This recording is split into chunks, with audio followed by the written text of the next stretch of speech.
What's up, everybody? Welcome to DFS by the Numbers. These are my Draftkings MMA picks for UFC 260. We have Stipe Miocic versus Francis Ngannou, and I'm really looking forward to the main event. I'm really looking forward to the card as a whole. I think it's a pretty solid card. Maybe not the greatest pay-per-view in the world, but it's still something I'm gonna not hesitate to pay for. When you have Francis Ngannou, Stipe Miocic up top, I mean, I really can't complain too much. So looking forward to that. I think it's a pretty solid card from a DraftKings perspective, although there's only 10 fights, which I don't really like that, but it seems like a simple card, lots of plays that really stick out, lots of fights that you should be targeting that really stick out, and we'll talk about all that on this video.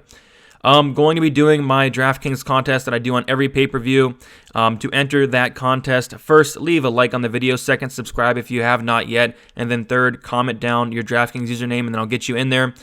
Going to be getting in like the first 200 people, up to 200 people. It doesn't even have to be 200 people. Last time there was like 120, something like that. So I'll be getting every single person in that does like, subscribe, and comment down their DraftKings username. So, yeah, $25 the first there. Nothing much. Is something to say thanks for all the support. I've given out over $1,000 since I've been doing these giveaways, believe it or not. So want to keep giving back to you guys for all the support. Really do appreciate it. So we'll get into the fight. Doesn't go to decision lines now, and I do think these are all 5 fights in here. I think all 5 of them are pretty important for the slate. I wouldn't be shocked at all if all 5 of these fights in some way ended up on the optimal lineup. Just we'll talk about it. But Ngannou Stipe minus 435. Fight doesn't go to decision.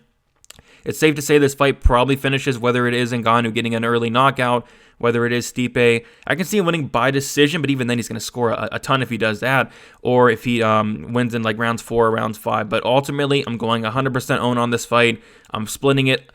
I don't know what I'm doing yet. I might split it down the middle, or I might go with a slight lean to the Stipe side, maybe a 55-45 Stipe, just based off of the pricing. But overall, this fight is so tough to call. Honestly, I do think it's 50-50 because 2 things can happen. Ngannou does land that big shot like he wasn't able to do in the first fight, or Stipe is able to kind of do what he did in the first fight, kind of push Francis against the cage, kind of take him down, wear him out, and just dominate him throughout the rest of the fight there. So could go either way. Going to go 100% in on it regardless. I do think it's going to be optimal one way or another. Stipe scored like 140 something in his last fight against Ngannou. I think he can implement that same game plan. It's just you gotta survive, and that's easier said than done. So should be a good fight, and a fight I'm going to be 100% on. Next we have Alonzo Menifield versus Shervant, and this is minus 245. Fight doesn't go to decision. In a fight I do want to target in some way, but I want to target more on the Alonzo Menifield side. Fabio is 7,000. Alonzo is 8,100. We're getting an 8,100 fighter at minus 300, a first-round finisher. He has 8 of his finishes in the first round, 1 finish in the second round, 100% finish rate.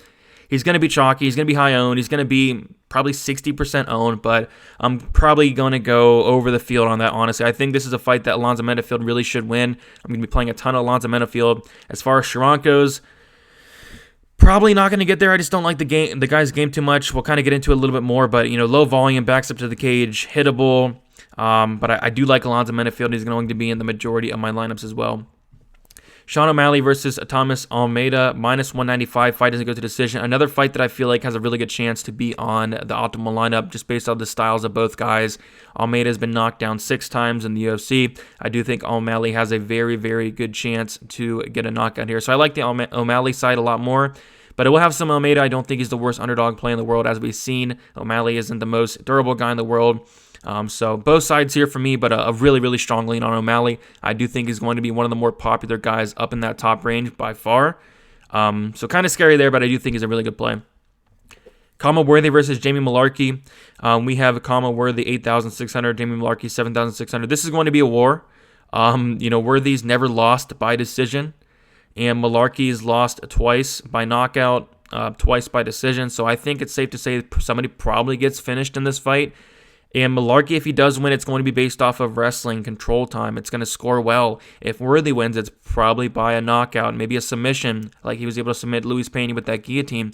So overall, I think it's going to be a war. I think it's going to be a very fun fight to open up the main card. And it's something you're going to target as well. I'm not going to go overly crazy on this one, but it will be probably close to maybe 90% ownership, 85% ownership, because I do think it scores well no matter who wins this fight. Same thing here. We have Olazechuk versus Bukauskas, minus 150. Fight doesn't get to decision. I really do think this fight ends inside the distance, whether it is an Oleszejczuk early finish, which I think that's the most likely scenario, or Bukauskas can get a late stoppage as well. But yeah, I mean, Oleszejczuk's going to come in here throwing bombs to start the fight. He's going to go to the body, try to get Bukauskas out of there. Could he do it? I think he could. Bukauskas does have that tall man defense. We saw Jimmy Crute get him out there in the first round in his last fight. So yeah, definitely a fight you want to target with the Bukauskas-Oleszejczuk.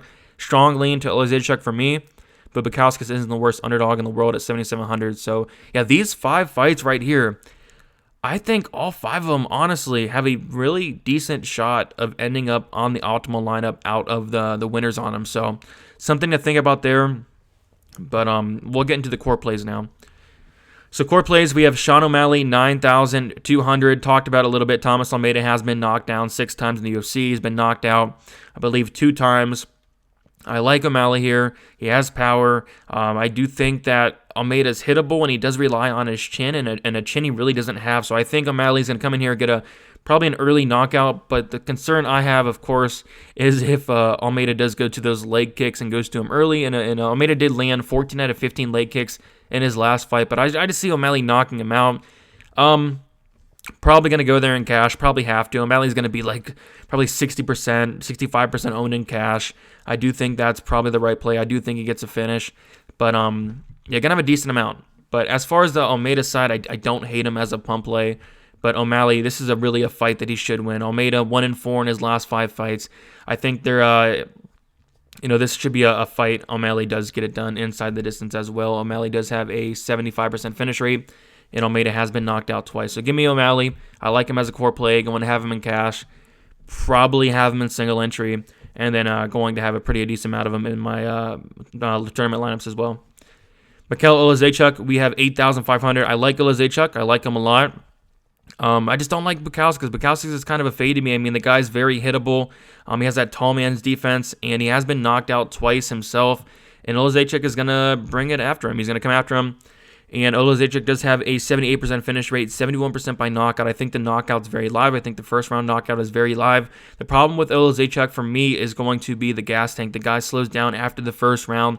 That's why I'm not, going all in on it or nothing like that, because I do think if it does leave the first round and a half, Bukauskas can take over, possibly get a late finish. But I think the more likely scenario is Oleszejczuk does get that first round knockout. So give me Oleszejczuk. I love the price at 8,500. And like I mentioned in the last slide, this is going to be a fight you're going to want to target either way.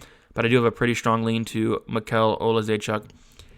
Stipe Miocic, 7,800. Put him on a core play here. I mean, I'm going to have, like I said, 50-50% of this fight. 50% Miocic, 50% Ngannou. Maybe I'll go 55-45 in favor of Stipe because of the pricing, but kind of crazy. I mean, this is somebody that dominated Francis Ngannou in his last fight, scored like 145 DraftKings points.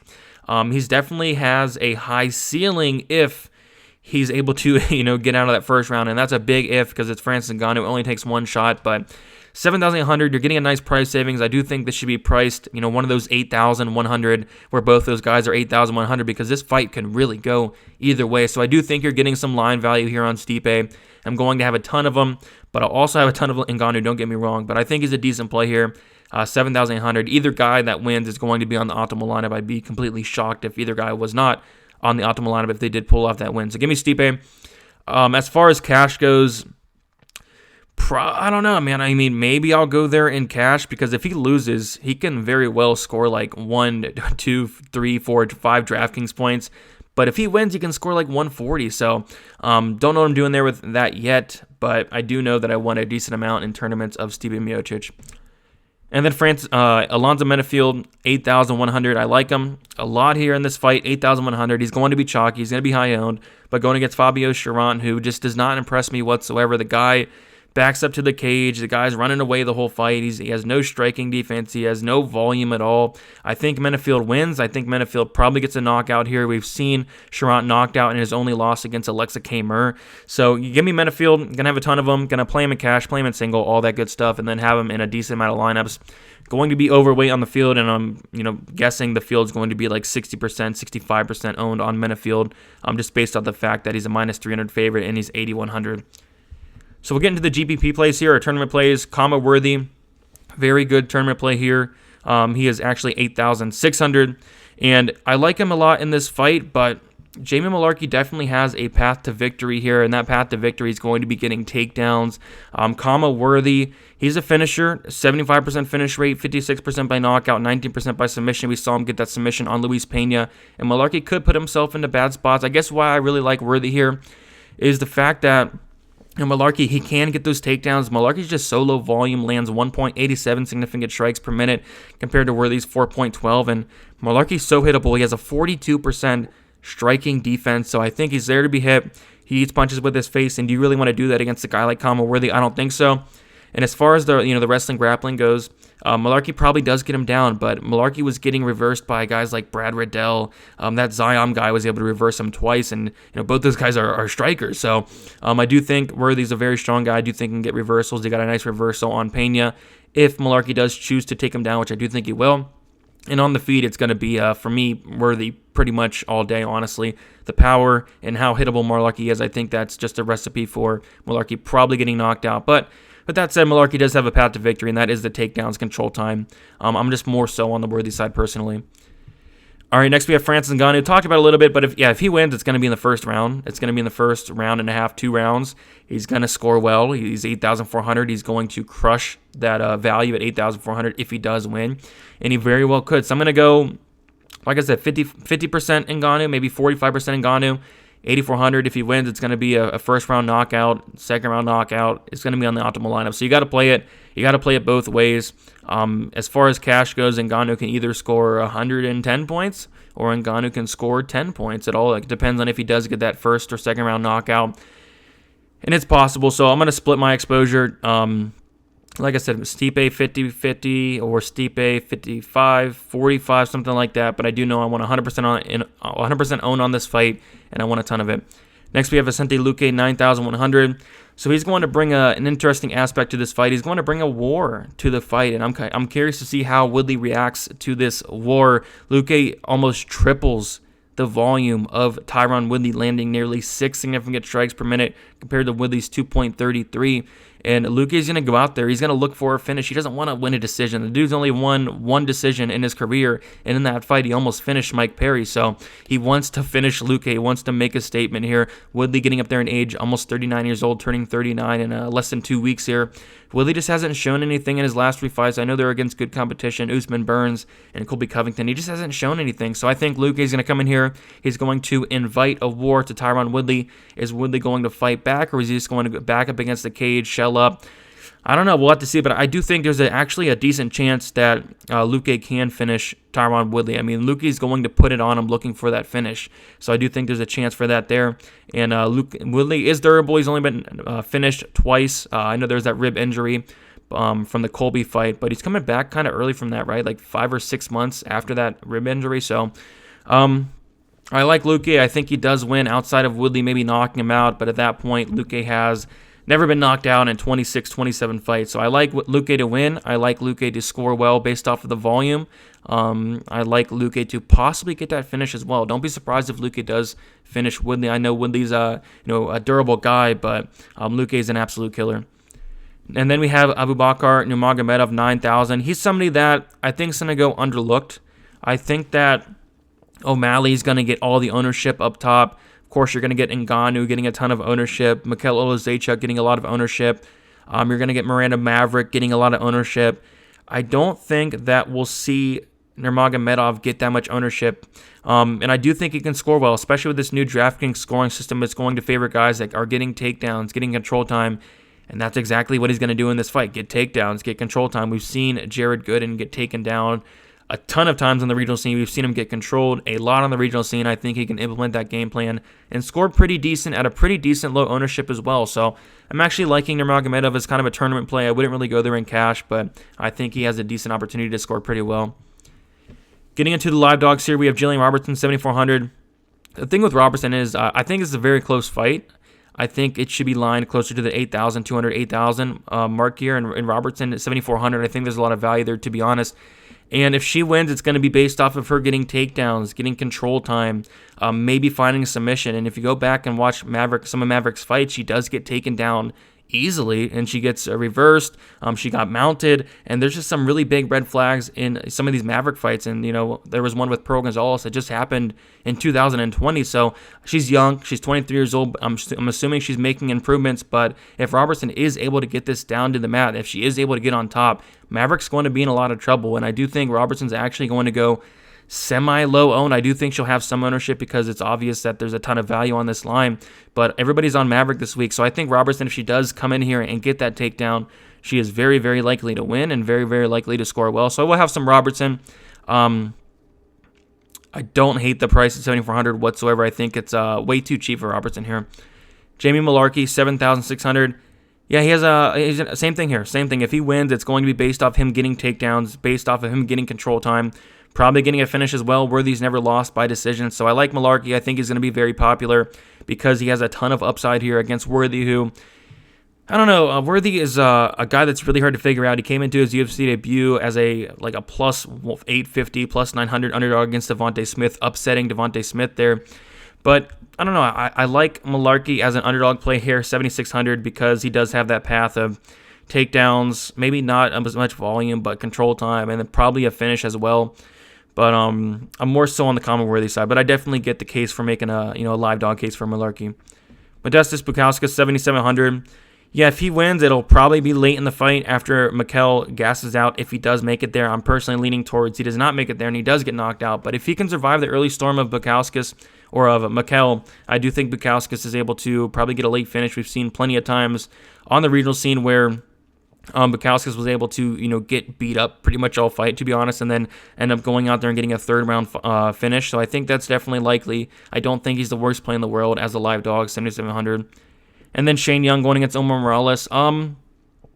Somebody I think has a chance to win here if he does not get knocked out because of the low volume of Omar Morales. Omar Morales is somebody that lands only 3.39 significant strikes per minute, and Young's almost double at 6.01, which is a ton there. So I think that Young is a solid play here. He could win based off of the volume alone. If you're looking for a winner, he's somebody that's definitely live. I don't think he's going to knock out Morales. Morales has a crazy chin. But I do think Young can, rack up a ton of significant strikes. And at that price, maybe he can pay off that. But I do expect Morales to maybe knock him out. But the problem is Young's a very tough guy. I know he got knocked out in his last fight against Klein, but that was his only knockout loss. Tough fight to call here, to be honest. But 7,500 for Young, I don't mind taking a little bit of shots on that because I do think this is going to be a war, and Young is going to be bringing a ton of volume as well. Getting into the pump plays here, we have Thomas Almeida, 7,000. Yeah, it's all up to if it's a tough fight because I like O'Malley a lot. I think O'Malley is the much better fighter in this fight. Almeida is 1-4 in his last 5 fights. But if Almeida can go to those legs early, really, chop out those legs, I think he has a path to victory, and he's a finisher as well. I don't hate it. I think this is going to be an action-packed fight. I think somebody gets finished either way. I'm leaning towards O'Malley getting the finish here on Almeida, but would I be completely shocked if Almeida did get finish O'Malley? Not at all. So I'll have some Almeida. Not going to go crazy on it, but I do think he's a fine pump play. Tyron Woodley, 7,100. I don't hate it as well. If he wins, it's going to be by knockout. The problem for me is Luque's never been knocked out. He has a chin of steel, but Woodley hits like a truck. So we'll definitely see. I think Woodley's a fine play. If he does not get that knockout, he's going to absolutely not score anything because he throws nothing. So he has to definitely throw something in this fight. But I do think Woodley's a decent pump play. And just want to remind you guys, as always, it's always a great time to become a member of my Patreon. Link will be in the description below. You get full access to my model, my premium projections, GPP lineup percentages, DraftKings article, access to Discord, all that great stuff. Great pricing in there. I try to make it as cheap as possible, give you guys the best value as possible as well. The link will be in the description for that. Have almost 270 members in there, so thank you guys so much for all support on there. It does help me out a ton. And thank you guys for watching the video. If you guys can leave a like, subscribe if you have not yet, would very, very be appreciated. And then comment down your DraftKings usernames as well. And with all that out of the way, good luck on UFC 260. Should be a fun card. Should be a fun card for DraftKings. Lots of finishes, lots of great fights to target, and should be fun. So good luck, guys, and let's make some money on Saturday.